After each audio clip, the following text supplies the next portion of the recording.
And to start our month right, samahan nyo kami sa iba't iba nating meaningful features and activities dahil mas masaya ang umaga dito sa Good morning, Kuya!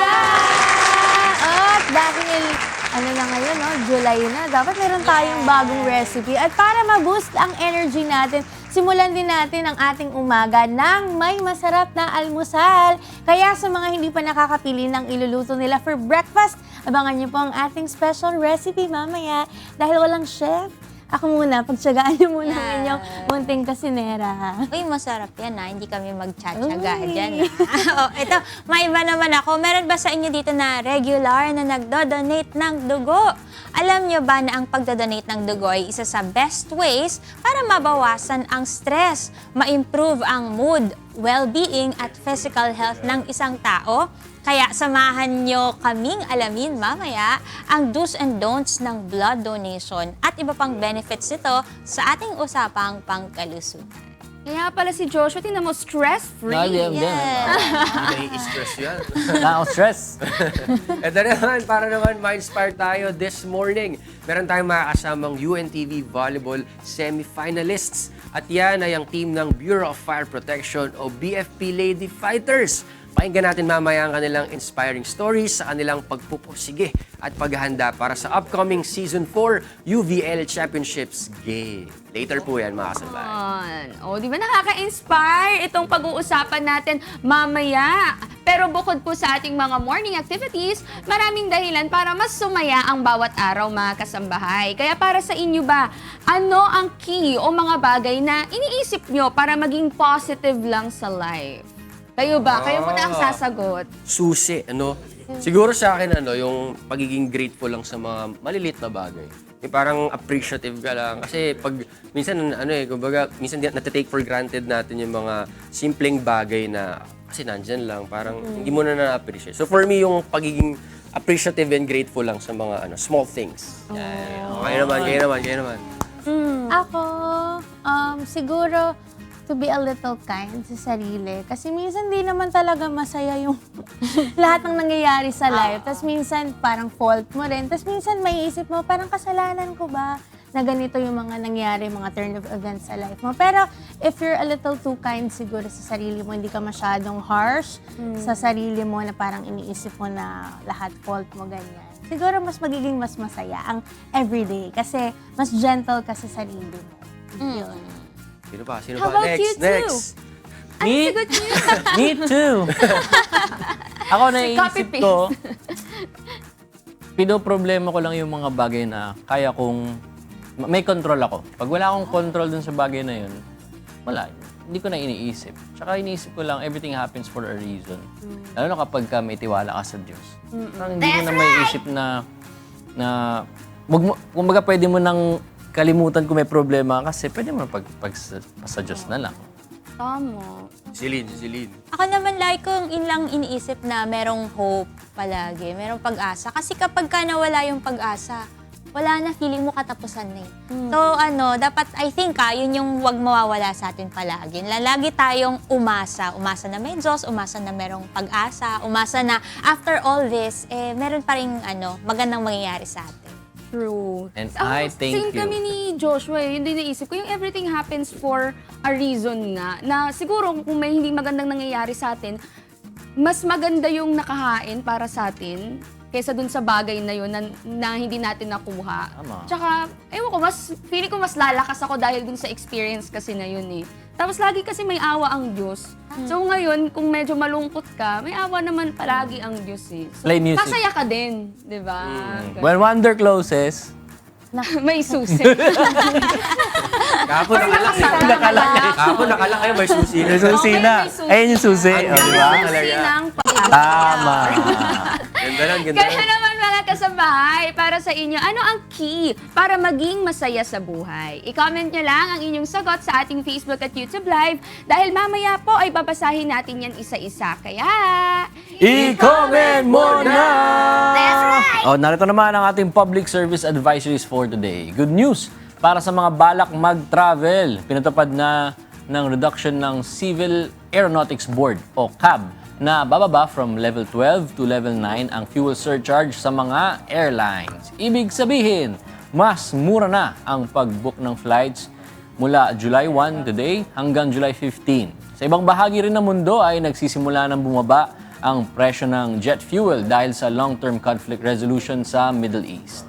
Kaya sa mga balak na mag-book, ay sulitin nyo na ang pag-book ng inyong flight sa mga darating na araw. 2 weeks lang, ang bilis Kanina, as in kaka-check ko lang kanina, nag-check ako ng flight. Medyo mataas pa ngayon. Siguro dahil maaga pa baka mayang gabi, kaya tomorrow. Kasi kaka-check ko lang, hindi pa ganun siya kababa tulad ng mga Di pa pumapasok? nakaraan. Oo. Mamaya-maya konti. Oo, kasi feeling ko yung presyo ngayon, hindi yung presyo pa last week. So abang-abang tayo mga Nakabantay ka Okay, pala, mawala ng ah. pag-asa. Oo, nakabantay ako. Pero Kasi ang baka dami may na sale. ng mga airlines nagpo-post ng mga seat sale nila, ganyan-ganyan. Pero check pa rin ninyo kasi baka katulad nga ng sabi ni Celine, baka mamaya Oo. mataas pa rin talaga yun. Tsaka may kailangan pa silang i-check. Kung may pera ba sila. Yun lang. Baka mamaya wala kang pera eh. Tapos check kayo ng check, ha? Ano lang, mental wealth lang. Oo. Nasa isip lang nila yun. Pero eto, isa pang magandang balita mga kasangbahay para sa mga workers sa Metro Manila. Nag-announce po kasi ang Department of Labor and Employment o DOLE na may 85 pesos wage hike ayon sa wage order number NCR-27. Ibig sabihin, tataas ang daily minimum wage sa National Capital Region o NCR mula 695 pesos to 780 pesos. Habang 743 pesos naman ang magiging daily wage ng agriculture sector, mapa plantation at non-plantation. Service or retail establishments na may 15 or less na employees at manufacturing establishments na may 10 or less employees. Ayon naman po sa estimate ng DOLE, more than 1.1 million minimum wage workers ang makakatanggap nito. Ibibigay po sa dalawang hulog ang pagtaas ng sahod. Ibig sabihin may 60 pesos wage hike sa July 19, 2026 at another 25 pesos price hike sa darating na January 2027. Adi perfect! Goodness talaga yan. Diba? Kasi Yes. malaking bagay na yan na nadadagdagan yung sweldo ng ating mga workers. Kaya good job! Yan, sana magastos nila ng maayos yung kanilang mga naiipon na pera. Yes. Galing. Bago tapos pag-usapan yung price hike. Ay, price hike. Airline. Airline. Dagdag sa parang sinabi na natin gagawin. Pero naisip ko kasi kahit naman gaano kataas yung sweldo natin, kung nag-i-inflate lang naman din yung prices, wala din mangyayari. So sana hindi lang yung wages yung mag-improve. Buong economy natin para may value pa rin yung sinisweldo natin. Tsaka magtanim-tanim muna tayo, mga kasangbahay, para makatipid ng konti. Ang mahal nila Mahal eh, ang no? Mas mahal na gulay. Oo. Ang lala, ang mahal na maging healthy. Fasting na lang tayo, fasting na. Ang mura pa ng manok eh. Umad-umad na lang. Kaya minsan din natin masisisi, uy, sila pansit canton, sila ng pansit canton. Siya mura ng pansit canton eh, no? O, kaya magtanim na lang tayo sa ating mga backyard, mga kasangbahay. Backyard. Paso na lang. Magtanim tayo sa ating mga paso.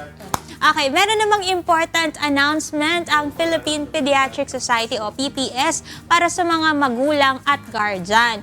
Ang mga batang 16 years old and under ay hindi pwedeng magkaroon ng access sa social media nang hindi nababantayan base sa rekomendasyon ng Philippine Society for Developmental and Behavioral Pediatrics.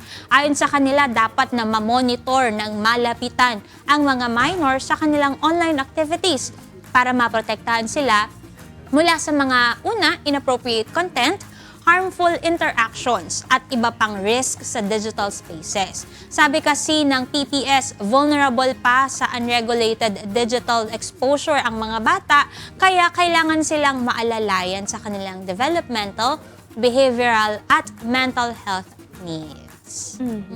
Magandang balita kasi recently may nag-viral na video about sa isang bata na may pinapagawa sa kanyang activity gamit yung tablet niya. So kasi pwede rin kasing may mga reports din kasi na pinapasok din ng mga adults yung mga kids na games. Kaya ayun, magandang rin to, no, magandang awareness para sa mga parents na babantayan po natin ang ating mga anak sa mga ginagawa nila sa kanilang mga gadgets and devices. Saka naalala ko nga kasi, di ba, meron din tayong Anak TV Seal, pero parang di lang ata nakalagay ngayon. Pero yun yung madalas na papag-usapan sa mga symposium ng Anak TV na very harmful din talaga kapag too much yung screen time ng mga kabataan. Kaya sana nababantayan din ng ating mga magulang kasi hindi naman natin na-filter talaga kung ano yung content na po pwede na makita ng mga anak nila plus yung mga games na nada-download nila. Di natin alam. So mas maganda, lesson na lang yung paggamit. At ayan nga yung advisory natin, maganda masunod ng ating mga magulang para sa kanilang mga... Saka dapat iti-check pa rin nila kahit mukhang pangbata yung thumbnail ng mga videos. Oo. Pag clinic minsan, hindi pangbata yung laman. Kaya dapat talaga chine-check ng mga magulang, pati kayo makinood. Para makita nyo kung ano yung mga napapanood, saan na-expose yung inyo pong mga anak. Yun naman din talaga ang advocacy ng Anak TV na manood sama-sama yung family. Kaya importante, laging family yung pinag-uusapan para, kumbaga, nababantayan ng parents yung mga anak nila. Importante ng supervision ng ating mga parents and guardians. Ito naman, para naman sa ating weather outlook ngayong araw. Dito po sa Metro Manila, ang temperature ay nasa 26 to 30 degrees with 70% chance of rain. Kaya hanggat maaari po, iwasang lumusong sa baha kapag naglalakad o habang gamit ang inyong sasakyan dahil marami pong risks na hindi nakikita sa ilalim nito tulad po ng nakakasugat ng mga debris o leptospirosis. And 70% rin ang chance of rain sa Cebu with 25 to 32 degrees temperature. Kaya kung may lakad po kayo sa labas, huwag kalimutang magdala ng payong, bota o raincoat para ligtas at tuyukang makakarating sa iyong destination. Right. Katulad sa Cebu, 25 to 32 degrees Celsius ang temperatura at 70% chance of rain ang mararanasan ng ang mga Dabawenyo. Kaya, triple check ang iyong tahanan kung may exposed wires ba na pwedeng mag-cause ng sunog o electric shock kapag umulan o bumaha. Itawag agad ito sa electrician at wag na wag gagalawin ng basta-basta para makaiwas sa aksidente. Mga taga Cebu yan, Joshua, no? Cebu pala. Sa mga Cebuano. Yes. Pero Cebu yung una kong sinabi rin. So Davao na I think yung kay Ano ba talaga? Davao na yon. Kasi Cebu yung sinabi ko. Cebu yung sa akin. Hindi lang nagpalit yung ano. Oh, Davao, Hindi para sa nagpalit. Dabawenyos yun. Tama. Ikaw kasi, Kasi binanggit mo daw eh. Si Tini talaga yung Kasalanan ko. O, si kasalanan ko. Ang bait. Sanay sa asal Inakaw na lang yung kasalanan. Dapat ikaw na kasi, lang, ha? alam nyo, isang learning natin this 2026, dapat peacemaker na lang tayo. Dapat parang sigayan tayo. Kahit sabihin nila na 2 plus 2 equals 5, okay na lang. Parang wala nang Happy ka dyan eh. Kusang ka masaya. Ganun na lang. Naaliw na yung mga kasangbahay sa atin. O sige, yung mga taga Baguio. sure ka ba, Pagyo? Sure naman. Tignan natin. Tignan nga natin kung 18 to Baguio. 20 degrees ang temperature dyan sa Baguio at 40% ang chance na umulan. Tama naman. Kaya wag po kayo magmamadali Dapat po kalmado lang, lalo dun sa mga nagmamaneho, dun sa mga matatarik at mataong lugar. Tsaka syempre, dapat lagi rin po kayong updated mga kasangbahay. Check din po kayo sa mga local na mga weather nyo rin. Kasi minsan, baka nagiging balisaw-sawin yung weather natin Check pa rin po kayo sa inyong mga local na mga weather updates. Tama. Ito para naman sa mga sunrise and sunset lovers. Ito naman ang ating update. Sumikat na ang haring araw kaninang 5:31 ng umaga at ang sunset naman ay mamayang 6:29 ng gabi. Yes. That's right. At para naman sa mga kakakonek lang sa ating live stream, ito ang ating question of the day para po sa inyo. Ano ang key para maging masaya sa buhay? Share your answers down below sa ating Facebook at YouTube Live dahil mamaya ay babasahin natin yan isa-isa. Kaya, i-comment mo na! That's right! Kaya naman, tutok lang dahil susunod na ang ating exciting talakayan with our special guests mamaya sa ating pagbabalik.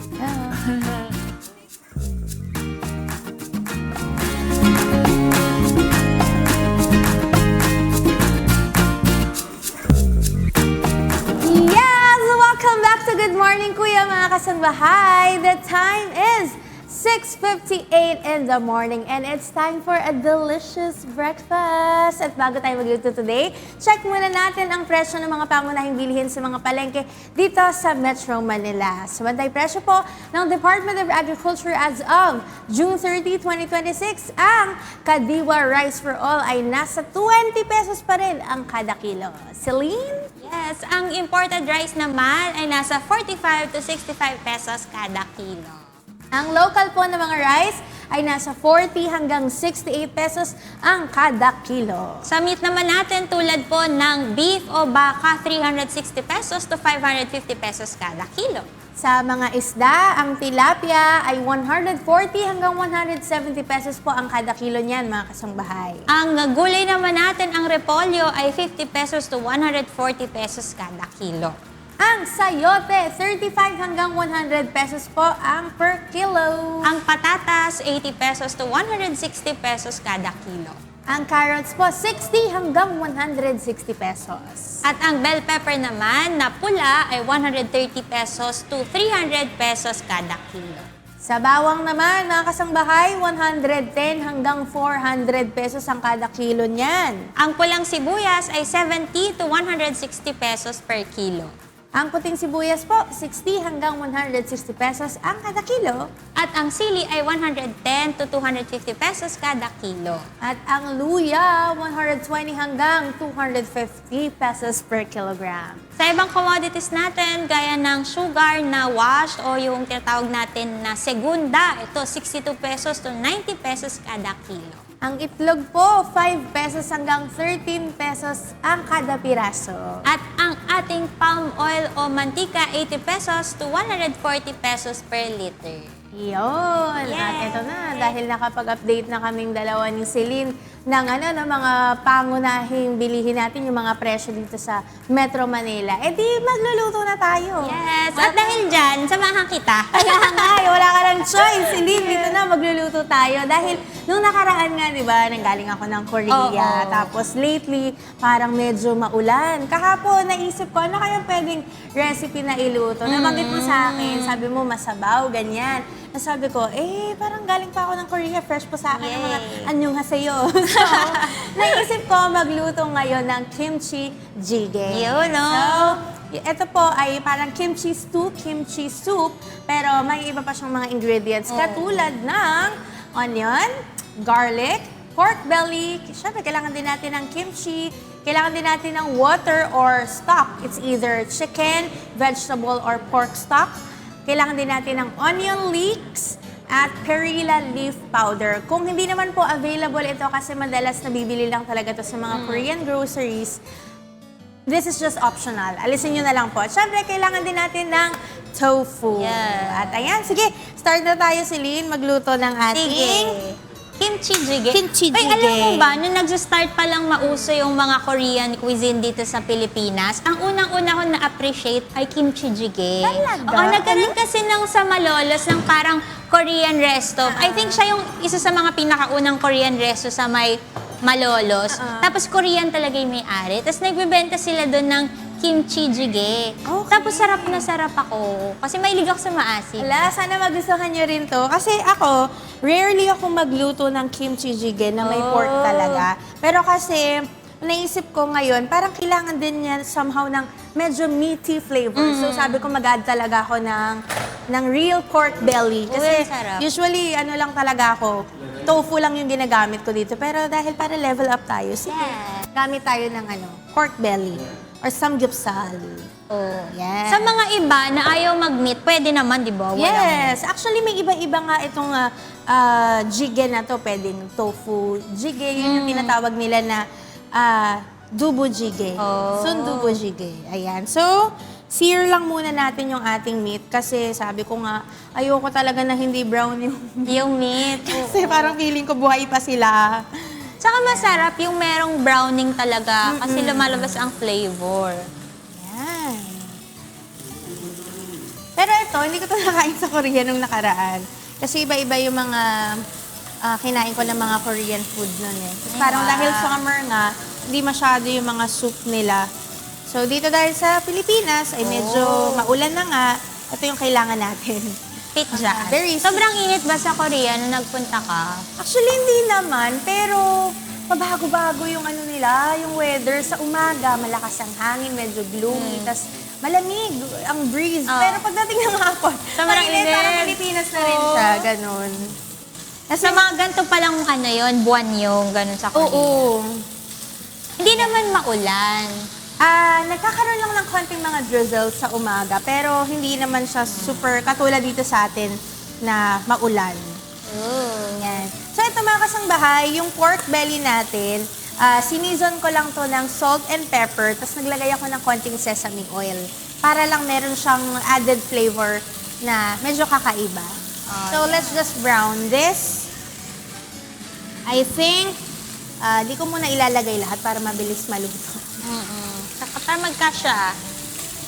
Ito ba anong ideal na cut ba ng pork? Yung maganda dito sa Ito, kimchi chicken. pork belly. Oh. Yun, pwede rin nilang sabihin samgyeopsal. Actually, yung mga very thin na slice ng baboy, pwede rin nilang, yun ang bilhin nila kaysa yung ganitong cut na medyo makapal kasi mas longer yung cooking time nito. So kung nagmamadali sila, edi doon na lang sila sa Manipis. thinly sliced cut na mga pork. Basta sabihin nyo yung pork belly. Okay, let's check kung medyo brown na siya. Hindi pa. Sabi niya, teka lang. Nagte-take daw siya ng time. Ayan. Pero yung iba kasi medyo nag-brown na eh. Ang sarap talaga ng amoy ng pork belly. Para ka nasa samgyeopsal. Ito na lang.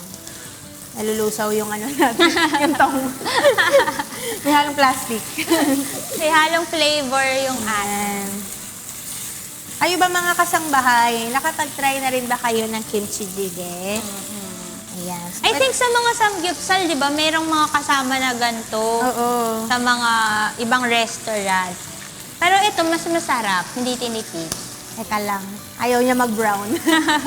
Sabi niya kasi mamaya mo na ako i-flip, nagmamadali ka naman. May lakad ka ba? Katulad nga kahapon, no, si Kusinanay. Natuwa ako sa kanya, na-appreciate ko kung paano siya nagluluto. Hindi niya minamadali. Oo. Kasi katulad nito, meron talagang method, meron kang kailangan na gawin sa mismong ingredient para mas mapalabas mo yung flavor niya. Kaya huwag natin madaliin mga kasangbahay yung pagluluto. Dapat matuto daw tayo mag-hindi. Yan! Dapat ganyan yung ma-achieve natin. Ayun, sarap. Ganyan yung kulay.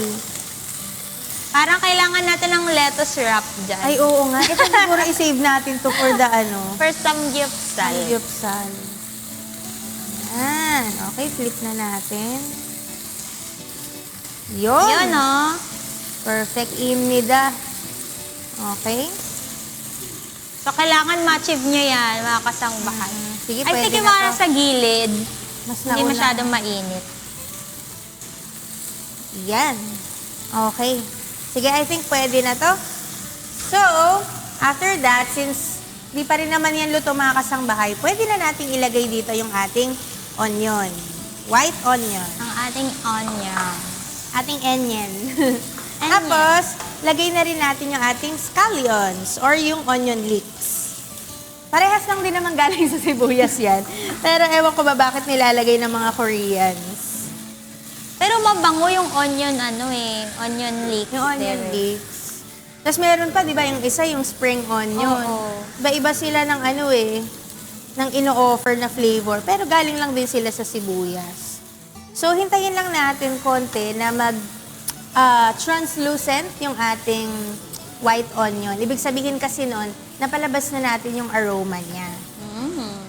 Tapos lagyan natin ng konting asin para mag-release ng moisture yung ating onion.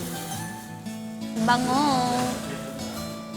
Bango talaga ng sibuyas. Gusto ko yung sibuyas. Di ba ikaw Talaga? ayaw mo ng sibuyas? Ayoko ng sibuyas na luto. Oh. Gusto ko, hilaw siya, pero may specific na cut lang. Oh. Ang arte, no? Gusto ko maliit na maliit yung hiwa sa sibuyas pagka hilaw. Tapos pagka luto naman, ayoko siya nakikita sa mismong food. Kaya gusto ko parang lutong-luto Paano talaga. pag ganyan, kakainin mo yan? Hindi mo kakainin. Hindi ko kakainin. Ihiwalay ko siya, alisin ko siya sa soup, ganyan. Sige, kami na lang kakain kasi mahilig naman kami sa sibuyas. Ayun. Kaya dati noon, nung nagluto ako ng French onion soup, hindi ko Ayaw. kinain. Okay, so at this point, kasi maluluto pa naman itong mga kasangbahay, pwede na natin ilagay yung ating bawang. Kasi hindi naman talaga dapat super garlic yung flavor nito. So, kahit ihuli natin, pwede naman. Lagay lang tayo konti ng mantika pa. Konting-konti lang. Kasi magmamantika pa yung fat nung magre-render pa yung fat ng ating pork belly. Gagayain ko din yan sa amin. Sige. Kanina nga kinikwento ko kay Ira na ginagawa ko sa amin yung mga niluluto niya dito sa GMK. So much. Kaya dapat iluto niyo din sa inyong mga kasangbahay kasi masarap. Yes. At dahil dyan, after yan, pwede na natin ilagay yung ating kimchi, mga kasangbahay. So, very important kung meron kayong kimchi, yung aged na kimchi para medyo sour na yung flavor ng ating kimchi. Kasi yun yung gusto rin nating ma-achieve for this jjigae. Yung medyo maasim-asim siya. Okay? So, stir lang natin ng kaunti. Tapos, pwede na natin to lagyan ng tubig. Exciting. Ang bango, as a person na mahilig sa kimchi, Yan. Okay. Sarap. Lagay tayo ng water. Okay. Just enough to cover lang. Tapos, syempre, hintayin natin maluto yan around mga 20 minutes pa yung ating pagpapakulo para mas ma-extract natin yung flavor ng pork plus mas mag-develop yung flavor ng ating soup. So, takpan muna natin. Tapos, tsaka natin ilalagay yung mga next na mga ingredients natin like the tofu and yung ating mushroom. Tapos, tsaka natin siya i-garnish ng onion leeks and yung perilla leaf powder. So, mamaya, lilipat ko rin siya dito mga kasangbahay. Ito yung traditional na lalagyan ng mga jjigae, mga soup ng Korean food. So, mamaya, abangan nyo ha, huwag kayong aalis. At pakukuluin lang muna natin itong ating kimchi jjigae. Yes. At habang kumukulo ang ating kimchi jjigae, eto meron akong tanong sa inyong mga kasangbahay. Kaya mag-ready na kayo ng inyong mga sagot. Ano para sa inyo ang key para maging masaya sa buhay? Ano ba ang susi ng kasiyahan natin, mga kasangbahay? I-share nyo naman ang sagot niya sa ating Facebook at YouTube Live dahil mamaya ay babasahin namin yan isa-isa. Kaya, i-comment mo na! That's right! Puntahan naman natin ang iba pa nating mga kasama. Meron din silang mga kasama doon. Ay, oo.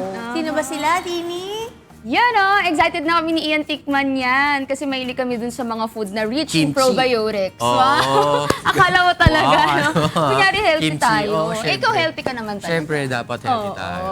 Pero mga kasambahay, magandang simulan ng umaga ng may inspirasyon. Sabi nga nila, di ba, ang bawat tagumpay ay simula ng bagong hamon. Kaya dapat palagi rin tayong nagle-level up gaya ng ating mga public servants na makakasama. Maliban kasi sa pagiging level up nila pagdating sa kanilang mga tungkulin, ngayong UNTV Volleyball League season ay level up din ang kanilang grupo sa court at pagtulong sa kapwa. Matapos silang manguna sa standings, muling sasabak sa finals ang Bureau of Fire Protection o BFP Lady Firefighters para sa isa na namang pagkakataong makapag-uwi ng titulo. Ano kaya ang puhunan nila bilang isang koponan at ano ang ating mga aabangan?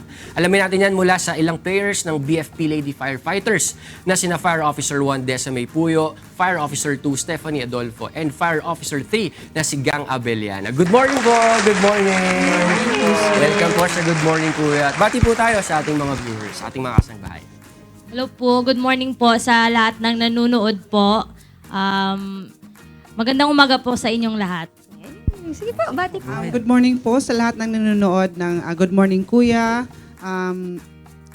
Good morning po sa inyong lahat, Mama Sirs. Good morning po sa lahat ng nanonood ng Good Morning Kuya po. Yan. Yun, kayo po yung mga kahapon na-interview natin yung mga taga PhilHealth, health insurers. Ngayon naman BFP, ito yung mga finalists natin. Pero first round of the games po, number 1 kayo sa standings. Paano nyo po nalagpasan yung mga, syempre may malalakas din ng mga teams, may mga strong teams. Ano po bang naging secret ninyo? Plano ba yun? Planado ba yun na dapat simula pa lang, Oo. ano na tayo dito, magpakitang gilas na tayo, mag number 1 na agad tayo? Sige. Siguro si Gang na lang ang sasagot. Sige na lang. Okay. Siguro po ay yung about sa ranking po, hindi naman kami nakatutok talaga po sa ranking. Yung tinutukan namin is yung bawat game po talaga. Tapos ano lang, yung mindsetting namin na one game at a time po para isang panalo. Next naman po. Okay, ang Focus ganda lang sa nun. game Opo. na current. Eh dahil ginagalingan nila every game, talagang magta-top ka sa rankings. Magandang strategy yung ganun. Pero part na kayo ng UNTV Volleyball League, season 2 pa lang, di ba?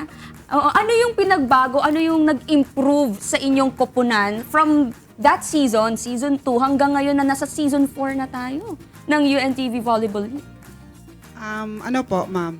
Malaki po yung improvement po namin, ma'am, before, since season 2 hanggang season 4 po, ma'am, sa pagsali po namin, ma'am. Kasi before, ma'am, malaki po yung adjustments na ginawa namin. We're still learning po sa,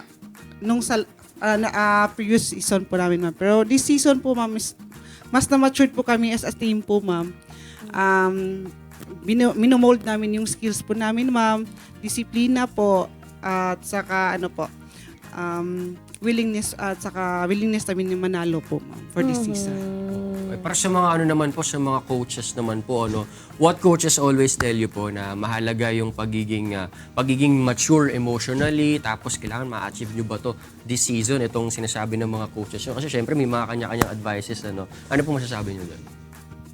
When it comes po sa emotional maturity po, malaki po yung improvement ng team po pagdating po sa aspect na ganyan. Alam po namin na importante po talaga yung emotional maturity. And ngayon po, yung team po namin is, alam naman namin na hindi po namin mapapanalo every game. Pero yung alam po namin is, alam po namin paano mag-bounce back and mag-reset po. And yun po talaga yung isa sa pinaka-importante kasi doon po lumalabas yung emotional maturity po ng team sa isang game po. Ay, ang ganda nun. Mabilis sila mag-move on sa mga bounce ganung back and Okay, kung reset. natalo, galingan natin sa susunod. Wag na natin masyadong isipin yung Move on nangyari agad. na. Move on agad. Tapos mas gagalingan.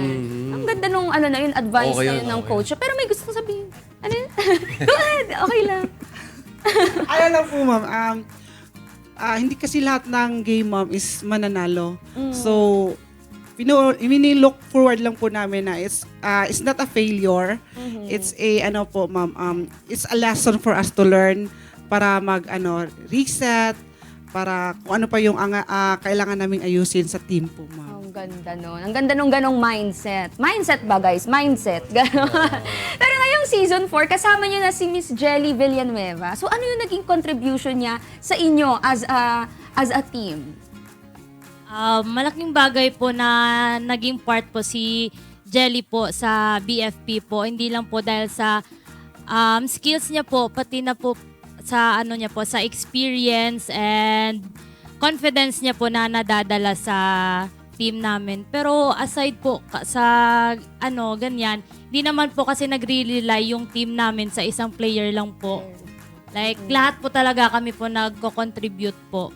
Kaya po para maibigay po namin yung best namin every game po. Which is really important na dapat lahat may contribution, di ba? Hindi lang nagde-depend sa isang player. Ang ganda nun. Pero paano naman kayo naghahanda, each game lalo na malapit na ang finals? Ano ba yung mga ginagawa niyo, mga preparation? Mas dumodoble ba yung training, yung oras ng pagtitraining niyo? Paano po kayo nagpe-prepare? Kasi kahapon ang PhilHealth, sabi nila before 1 to 4 sila nagtitraining. Oo. Ngayon daw, ine-extend nila 1 to 5, ganyan. Kayo rin Kayo ba? ba? Paano kayo nagpe-prepare? Kasi 1 week na lang. Oo. Wednesday na, next Wednesday na yung first game ninyo sa final. So paano? May mga changes ba sa pagtitraining ninyo? Ano po, ma'am? Monday to Saturday po yung training namin, ma'am. Grabe! Almost every day. Wala nangyayari yung everyday. Ganito po kami ka-dedicated po, ma'am. So, ang preparations po namin is back to training. Double time po kami sa lahat ng mga kailangan pa naming ayusin po, ma'am. Tapos, disiplina po sa sarili, ma'am. Disiplina po sa pagkain. Tapos, recovery din po, ma'am. Din po, opo. Grabe yun. Oo. Pati sa food, iyan. Oo. Dapat talaga chine-check, healthy, pati yung kinakain nila. Napaka-competitive nung dalawang team. No? Kahapon kasi parang sinasabi nila, dumoble kami ng effort para paghandaan yung BFP. MBFP din naman pala, naghahanda din ako. Exciting yan. Ano? Pero ito, makakaharap yung muli ang PhilHealth sa final round. Ano ba yung mga dapat nating abangan sa championship series na to? Gang? Sige. Final Officer 3, Gang Abeliana.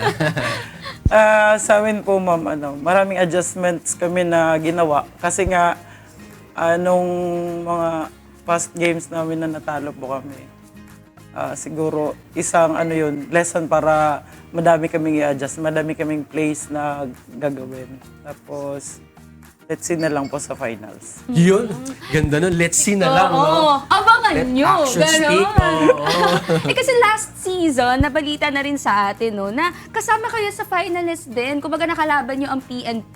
So, nakaranas na talaga kayo na makapaglaro sa finals. So, ngayong season, ano naman yung win-workout ninyo as a team? Para this time, amin na to, guys. Ganon. Kami naman ang magcha-champion. Siguro yung ma'am, sa amin na mindset ngayon, ma'am, dapat hindi lang palaging kampante. Dapat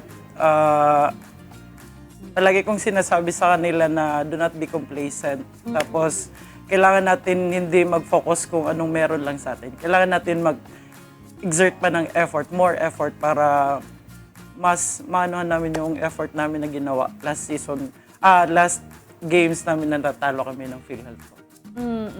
Extra effort kasi syempre, championship na. Pero curious po kami, lahat ba ng players sa team po ninyo ay galing sa BFP o walang import? Oo, may ganun po ba? Lahat po kami, ma'am, sirs, is sa BFP kami nagtatrabaho po. Nagiging import lang po sila kasi sa eligibility ng mga experience nila when they are playing sa college po, like palaro, kaya yun, doon sila tinatawag na import din po. Pero lahat kami po, nasa BFP po lahat. Nag-work. Pero same lang kayo ng mga lugar na tinitirahan? Meron bang taga-probinsya tapos nag-effort pa to come here sa Metro para dito sa ating UNTV Volleyball League? Galing po kami sa iba-ibang probinsya po. Tapos parang pinull out po kami doon and para mag-stay po kami sa isang barracks po. Oh, galing. Parang pinupull out yung mga all-stars. Oh, all-stars! Tapos pagsasama-sama. Ang galing mo dyan. Galing nun, ha? Ang galing. So talagang best of the best na talaga Oo. to. Tapos lahat sila, respetado rin dun sa profession nila outside sa paglalaro ng volleyball dahil mga mga firefighters tong mga kausap natin ngayon. Iyan. Pero kung sakali na kayo naman yung mag-champion ngayong season, sino ang inyong beneficiary? Tsaka bakit sila ang napili ng BFP? Yung napili po namin na beneficiary po is yung BFP Multipurpose Cooperative po. Sila po yung tumutulong sa BFP community po when it comes sa pagbibigay po ng assistance sa medical, calamities, and other emergencies po. Nice. Speaking of that, ito na nga, napag-uusapan na natin to. I-promote naman natin sa mga nanonood sa atin at suportahan ang UNTV Volleyball League Season 4 Final. Sige po, go ahead po. Tuturuan sila. Yun po, sa lahat po ng supporters po ng BFP, UNTV, and sa mga nagmamahal po sa larong volleyball, we are asking you po na to support us sa UNTV Volleyball Season 4 po, final. Sa Game 1 po is July 8 sa Paco Arena. Game 2 po sa July 12, 2026 sa PhilOil Center, San Juan City po. Yun. Tsaka balita namin, meron din susuotin na color ng shirt, Oo no? nga Kung eh. kayo Oo yung nga po gustong yun. suportahan, pwede nyo bang invite sila na, magsuot kayo ng color na to para suportahan ng BFP? Yes po, for those who want to support us po, sa Game 1 po, you can wear orange, and for Game 2 po, you can wear white po. Yes po, Charmaine. Yung uso mo ngayon. Charmaine, tayo ngayon. Tayo. Pero may mga ba kayo? May mga message kayo? Siyempre, may mga supporters po kayo. Ano po ba yung mga mensahe nyo para sa mga sumusuporta sa BFP? Sige po, go ahead. Lahat pa pagbibigyan. Nagturuan sila. Simulan natin Sige po, sigaw. isa-isa na lang. Isa-isa na lang. Isa-isa na lang. Sige po, go ahead po. Nagpaplano pa sila eh. Sige po. Yun po, na nagpapasalamat po kami sa lahat ng sumusuporta po sa team ng BFP po. Salamat po sa inyo since day one po na pag-support nyo and malaking bagay po yun para sa amin para mas ma-boost po yung confidence namin po and mas naging fuel po namin siya para panalunin po talaga namin and ma-achieve po talaga yung goal namin which is to win the championship po. Thank you. Thank you. Sino pa po ba? Meron pa po ba? Wala nang babatiin? Ay, isa pa po pala, sorry.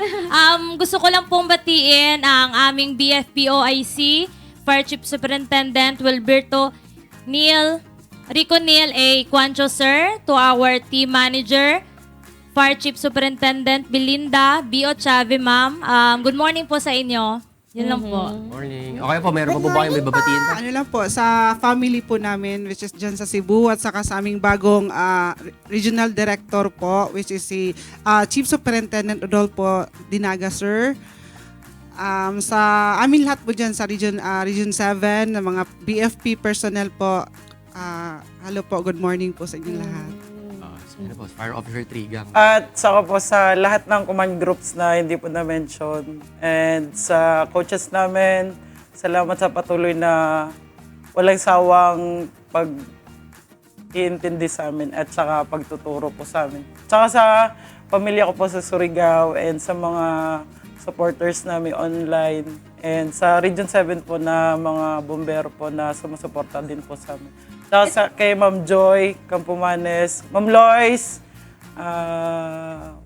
Ma'am Joby, and Sino pa ba? Sa ano po, sa mga teammates po namin, ma'am, na nanonood ngayon, sa family po ng mga teammates po namin. At saka si Ma'am Marky po, ma'am, thank you po so much po, ma'am, sa lahat ng mga tinutulong nyo sa amin, ma'am. At kay Ma'am Bell, sa QCFD po, ma'am. Thank you so much po. Alright, okay na po ang ating greetings. Again, thank you so much po kay Fire Officer 1, Desiree Puyo, Fire Officer 2, Stephanie Adolfo, and Fire Officer 3, Gang Abellana, for inspiring us today at good luck po sa inyong upcoming game. Good luck po sa inyo. Alam niyo ba mga kasambahay na ang tatanghaling champion sa UNTV Volleyball League ay makakatanggap ng 1,000,000 piso habang 500,000 naman para sa second placer at 250,000 pesos para sa third placer at 200,000 pesos para naman sa ating fourth placer. Kaya mga kasambahay, tutukan na ang paghaharap ng mga kuponan sa nag-iisang liga ng public servants. Sabay-sabay tayo! Win in sports! Win for charity! Alright, susunod naman ang ating health reminders mamaya. Kaya stay tuned lang dahil magbabalik pa po kami.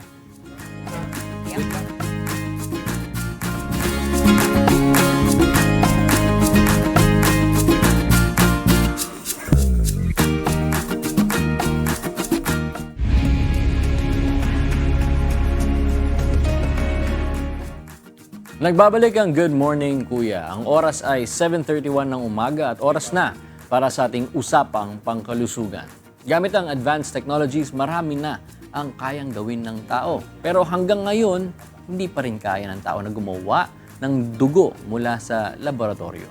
Ngayong araw, pag-uusapan natin ng mahalagang bagay na dapat nating malaman tungkol sa blood donation. Kasama natin si Mr. Hansel Santones, ang head ng donor recruitment mula sa Philippine Red Cross. Good morning, Sir Hans. Welcome po sa Good Morning, Good Kuya. morning, good morning Sir Josh at sa lahat ng nanonood. And please greet our viewers po. Yes po, good morning po everyone.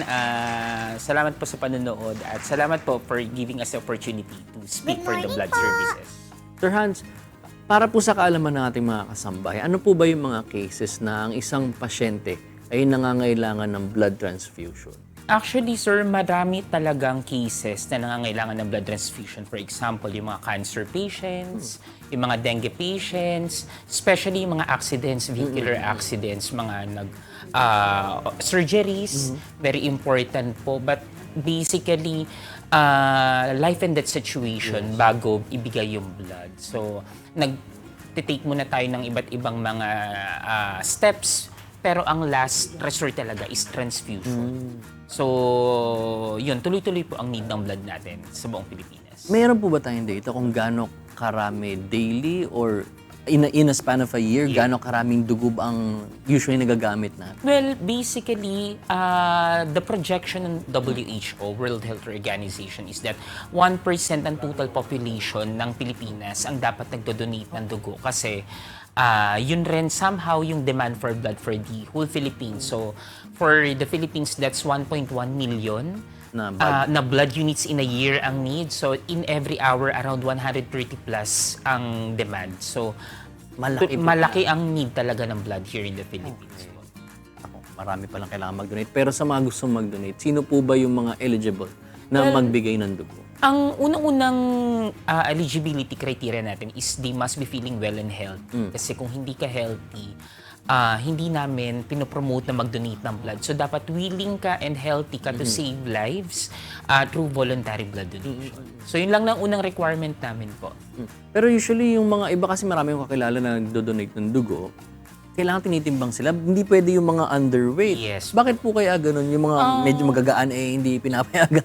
Actually po, yun po ang set ng ng Department of Health na meron talaga tayong minimum weight requirements sa 50 kilos.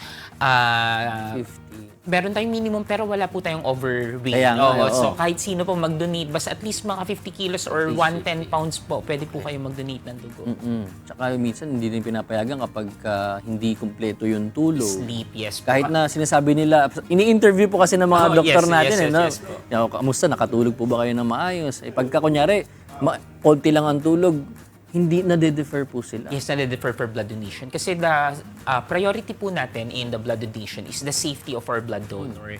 So basically, kung puyat sila, baka hindi maganda yung pakiramdam nila during that day. So we would like to have the donation experience na maganda sa ating mga blood donors. So we ensure po na kompleto yung sleep nila, well-rested sila before mag-donate.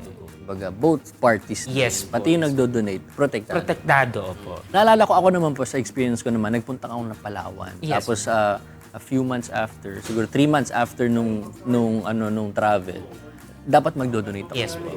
Pero na-defer din po ako. Yes Yung pala dun sa mga lugar like Palawan, Yes po. hindi po pwedeng mag-donate ng dugo. Paano po ba yung mga issues about that? Actually po, for the issue ng Palawan, meron kasi tayong tinatawag na malaria endemic area. And one of the things po na tinitest natin sa dugo ay malaria. So if you have traveled po sa mga far-flung areas ng Palawan or Mindoro, yung may mga cases ng malaria, yun po yung hindi po natin agad pinagdodonate ng blood.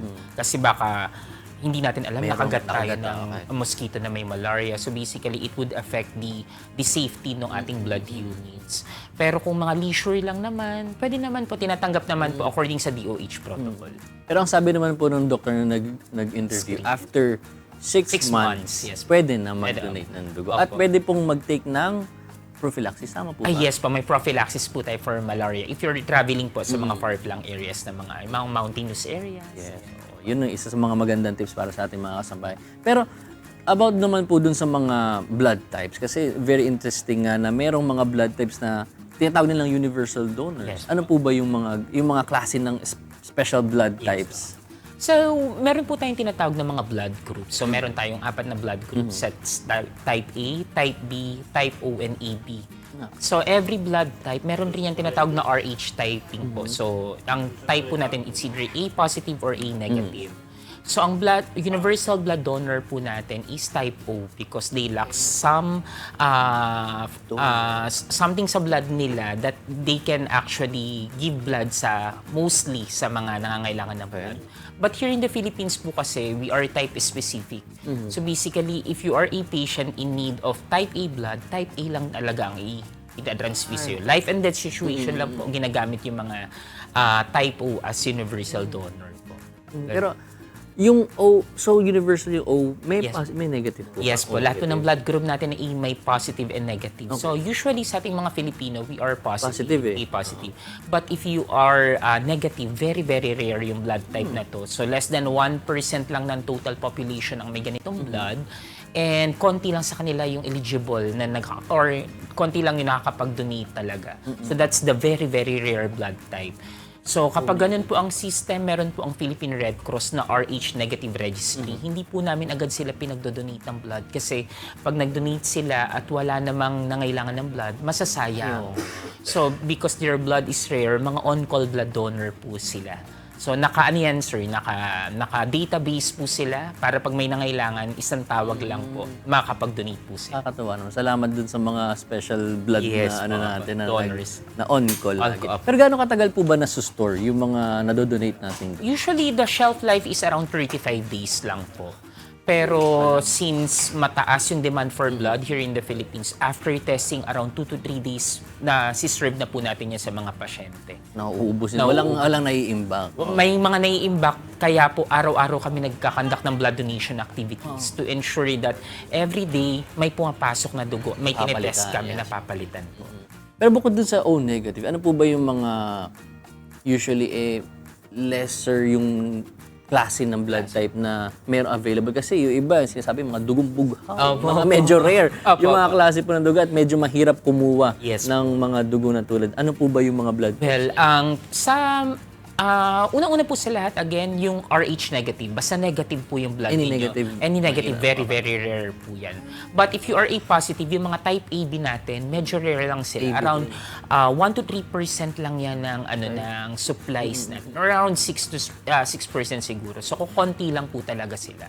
Ang pinaka-abundant po ay yung type O, next would be type B, and type A, then AB. So, yun po yung pagkakasunod-sunod ng distribution ng mga blood type po here in the Philippines. So, maganda pala. Yes, so, pero sir, since tuloy-tuloy yung demand for blood, so hindi po tayo masyadong tumututok sa specific blood type. So lahat ng gustong mag-donate ng dugo, pinagdo-donate po natin to ensure na magkaroon po ng sustainability blood supply natin sa Philippine Red Cross. Tama. Kasi inisip na ba, ay marami naman palang O positive, hindi ko na kailangan mag-donate. Opo. Marami din nangangailangan. Tama, sir. Tama. Dugo na yun. Pero ano po ba naman ang benefit? Kasi alam naman natin yung benefit nito sa mabibigyan ng dugo. Yes, Ba't po pala, ang sinasabi ang isang blood bag ay 3 tao ang pwedeng mag-benefit? Yes. Paano po ba nag-work? Well, basically, if you donated 450 ml of blood, we separate it into different components. So, nagkakaroon po tayo ng product na pack red blood cells, ng platelet at fresh frozen plasma. So basically, kapag nag-donate po kayo ng dugo, 3 yung matutulungan nyo kasi 3 component po yung nase-separate namin. So it's very, very good po na nagdo-donate ng dugo kasi kala nila isang buhay lang yung nasasagip. Hindi nila alam 3 agad, automatic yung masasagip nilang buhay once they donated blood po. Kasi hindi ka ang alam natin, salin lang. Yes, Pero yes pwede po. natin paghiwa-hiwalayin pala Yes yung components ng dugo. Pero sa nagdo-donate naman po, ano naman po yung pwede nilang benefits para sa kanila? Yes po. So, unang-una po sa lahat, ang pinaka-benefit talaga ng blood donation is you get to help save lives. Ito lang po yung donasyon na hindi mag-shell out ng pera. Konting effort lang po, automatically makakapagsagip na agad ng 3 buhay.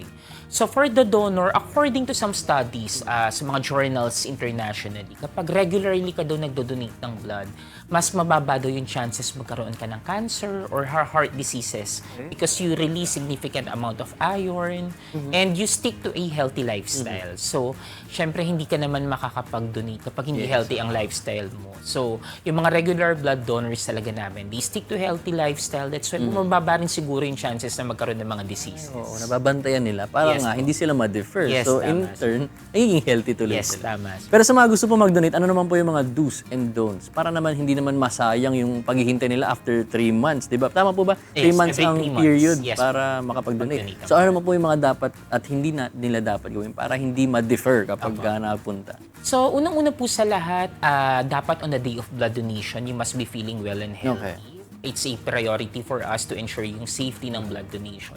Wala pong fasting kapag nagdo-donate ng blood kasi kala nila bawal kumain or uminom ng tubig before mag-donate ng blood. You can eat light meals po before donation pero wag po yung matataba or masyusugar na pagkain. For example, in breakfast, maggulay lang po tayo. Kunyari, magdo-donate tayo ng lunchtime, mag-breakfast lang tayo ng light before the blood donation. Kung nagtitake po ng antibiotics, please make sure po na sabihin natin yun sa doctor natin during the blood donation so that they would know.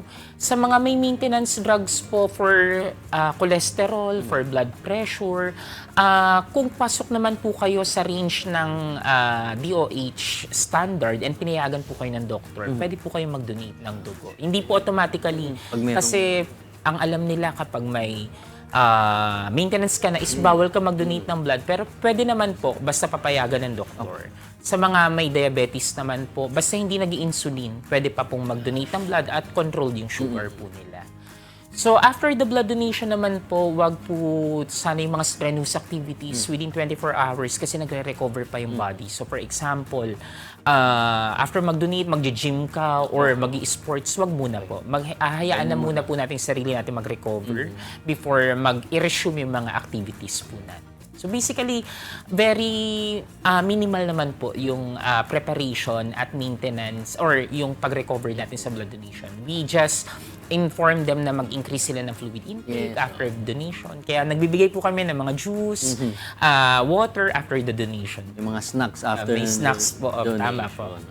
Yan. Wala naman palang restriction. After mag-donate, pwede nang kumain. Pwede po. Pero saan po ba naman pwedeng pumunta ang isang tao kung gusto niyo po niya mag-donate ng dugo? Yes po. The Philippine Red Cross po has 112 blood facilities nationwide. So from Cagayan in the north hanggang po sa south, sa Zamboanga, sa Sulu, meron po kami mga blood facilities. So they can check po the website ng Red Cross sa redcross.org.ph to know po kung ano yung pinakamalapit na blood facilities sa kanila na pwede sila mag-donate. They can also call our hotline po at 143 or 1158 for information sa blood donation po. Same po, kapag magre-request na ng blood, yun din po yung hotline namin. And with that, no, pwede niyo po bang i-promote naman para sa ating mga kasambahay yung mga social media natin at mga hotlines po natin? I-reiterate lang po natin. Yes, So, tama po ba yung naka-flash sa ating screen, PH Red Cross? Yan po ba ang ating Yes po, Facebook page? Philippine Red Cross page. Sige po, you have Yes the... po, for those of you guys na gusto mag-donate ng blood at would want to know more about the blood donation, you can call our hotline po at 143 or 1158. Check our webpage po at www.redcross.org.ph or the Philippine Red Cross official page po in Facebook. So para ma-update po kayo on the current events po na ginagawang operations ng Philippine Red Cross sa disaster and sa blood donation po. And we hope po makapag-donate po tayo ngayong July because July is Blood Donors Month. So basically, we promote the blood donation campaign. We recognize them during this time. So yun po, mag-donate po kayo please ng blood kasi tuloy-tuloy po yung pangangailangan ng dugo. Right, again, maraming salamat po, Mr. Hans Sontones, ang head ng donor recruitment mula sa Philippine Red Cross. Para sa mga kasambahay natin na medyo nagda-doubt, natatakot kung pwede ba silang mag-donate ng dugo, nalaman natin ngayon ng benefits at do's and don'ts sa pagdodonate. At para naman, i-update tayo sa masarap na almusal. Punta na natin sina Ira at Celine. Kumusta dyan? Yes, Joshua, ito na. So, nilipat ko na yung ating kimchi jjigae dito sa dolsot or yung traditional na hot stone na nilalagyan ng it's either bibimbap or mga soup or stew ng mga Korean food. So, ito yung ating kimchi jjigae. Tapos, ilalagay lang natin yung mga few ingredients na pwede naman ilagay sa last minute of cooking like the enoki mushroom at yung ating tofu. Ayan. Pwede rin kayong maglagay ng itlog dito mga kasangbahay para din full pack siya ng protein at syempre very nutritious. Tapos, ngayon maglalagay tayo ng konting-konting perilla leaf powder. So, magpapa-cream ito dito sa ating kimchi jjigae. Pero very subtle lang yung flavor niya. Tapos, kaunting sesame oil. Just lang. Kasi ayaw naman nating maglasang too oily naman siya and too fatty. And then, we'll put our onion leeks. Yan. So, usually pag sinaserve yung mga jjigae, talagang sobrang kumukulo siya na ganyan. And, eto, this is not traditional, pero gusto ko lang din siya ilagay kasi para mas masarap and mas pretty lang din sa ating garnish. Lalagay tayo ng gim or yung ating seaweed, roasted seaweed. So, hindi ko na siya matatanggal dito kasi sobrang init yan mga kasangbahay. And that's it for our kimchi jjigae. Yay! Yan, sobrang sarap. Excited na ako kumain for this morning. Yes! Dahil favorite natin ang dish natin for today. Tama. At ito, madali lang itong mga kasangbahay, lalo na saktong-sakto ngayon maulan. Pwedeng-pwede nyo siyang gawin sa inyong mga tahanan. Tapos, simple lang din yung mga ingredients. Hindi kayo mahihirapang hanapin siya sa mga grocery store. Correct. Tsaka masarap pagka, kunwari, yung family nyo, nagkikrave kayo sa Korean food. Oh. Nakikita nyo lang sa mga K-drama. Tama. O, di ba? Dinagaya nyo na yung ating recipe. Sana nagustuhan nyo mga kasangbahay. At syempre, maraming salamat si Lynn sa pagsama sa akin dito sa kusina. Hindi lang tayo mag-isa dito pagka ako lang nagluluto. Kahit nagdekorasyon lang ako dito. Tapos wala nagluto kita. Okay lang yun. Kasi ang bango naman eh. Yan yung favorite ko pag nagluluto, ang bango. Ayun. Ayun, maraming salamat. And for more Kusina Adventures, mga kasangbahay, abang lang kayo everyday. At syempre, ang laging paalala ng inyong munting kusinera, don't forget to cook with love and cook it right. Yes! That's right! Balik sa inyo. Sige, balik muna dito sa amin. Meron kasi kaming good news para sa mga PhilHealth members. Alam naman natin na kapag tag-ulan, mas mataas ang risk ng leptospirosis. Kaya starting July 15, 2026, merong expanded benefit package para sa mga patient na may moderate to severe cases nito. Ang hospital care coverage ay aabot ng hanggang 63,000 pesos, habang 170,000 pesos naman para sa hemodialysis. At hanggang 230,000 pesos naman para sa peritoneal dialysis. Pwede namang umabot ng 411,000 pesos ang package kung kasama ang mechanical ventilation at pulmonary rehabilitation. Paalala naman para sa mga na-expose sa baha, libre lang magpa-check up sa inyong yakap provider at pwede kayong maresetahan ng doxycycline kung kinakailangan. Maliban dyan, may gamot package ang PhilHealth na nagbibigay ng up to 20,000 pesos coverage kada taon sa kanilang mga member. Alright, at dahil dyan, shoutout muna sa lahat ang nakatunin ngayon sa ating YouTube and Facebook account. Kanina tinanong natin sila para sa kanila, ano ang key para maging masaya sa buhay? Narito po ang ilan sa kanilang naging sagot. Ang sabi ni John Kenneth Alano, para maging positive sa buhay ay unang magtiwala sa Diyos at manalangin ng mataimtim, magkaroon ng confidence sa sarili at ginagawa ko lang yung mga nagpapasaya sa akin. At ito naman ang komento ni Robert Carl Amparo Liorca. Para sa akin, ang susi sa pagiging positive ay ang pagtanggap na hindi laging magiging madali at perpekto ang buhay. Pero laging may dahilan para umasa. Kapag hindi ko na kayang intindihin ang nangyayari, mas pinipili kong magtiwala sa plano ng Diyos. Dahil alam kong mas alam niya ang mga bagay na makabubuti para sa akin. Ang sabi naman ni Jem Torres, para sa akin ang key para maging masaya sa buhay, marunong tumanggap ng pagtatama at magkaroon ng forgiving heart. Kasi kapag marunong din tayong magpatawad, mas masaya ang buhay. Hi ang buhay. Maganda ng inyong mga komento. At para naman, updated kayo sa ating mga good news at inspiring features, huwag kalimutang mag-follow and subscribe sa UNTV News and Rescue at Good Morning Kuya official social media pages. Yes. At dahil dun, binabati ko ang mamsi ko. Hello. Good morning, Momsi! Ako naman binabati ko rin ng aking momsi din, si Mama Virgie, si Goku, si Tala, si Sam. Good morning! Good morning. Ako din, babatiin ko na yung mamsi ko. Ang aking mami Ara, syempre aking daddy, at si Yuna and si Trish. At maraming salamat po sa Natural One Salon for making my hair healthy and looking great. Alam niyo ba mga kasangbahay, sila lang ang one and only hair salon in the Philippines that offers no harsh chemical treatments, 100% all natural organic hair color options, at walang haircut for women. You can check them out at Natural One Salon on Facebook and other social media platforms. Natural One, ang number one! Batian ng mama. Wala kayo sa mama ko. Happy Mother's Day na sa lahat. Puro batian. Mamsi Day. Good morning po!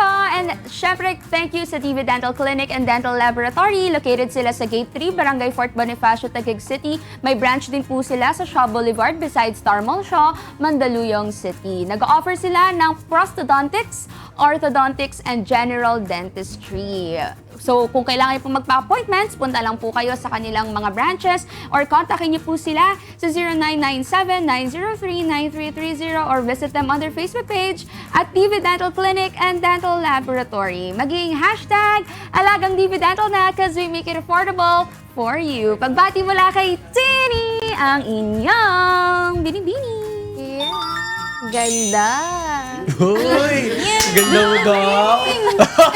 Nag-react ako! Ganda mo daw! Bigla nakatulog. Pakita nga, pakita nga. Paano yung ganda? Paano yung ganda? Pakita mo nga. Naiyak tuloy. Dali na, sample lang naman. Dili. Pakita ba? Dali na. Bagay na lang. Pakita mo nga. Dito, dito. Oo. Grabe naman talaga yun. Grabe. Kuya, pinagtutulungan po ako ng mga anak ko. Oh, nakita mong kino-compliment ka lang eh. Kino-compliment lang eh. Isa pa, isa pa. Last Kuya, one. pasok ako. Ang pula. Nagpo-brush ka. Ang pula-blush ka. Babae, Ang pula babae. ng pisngi.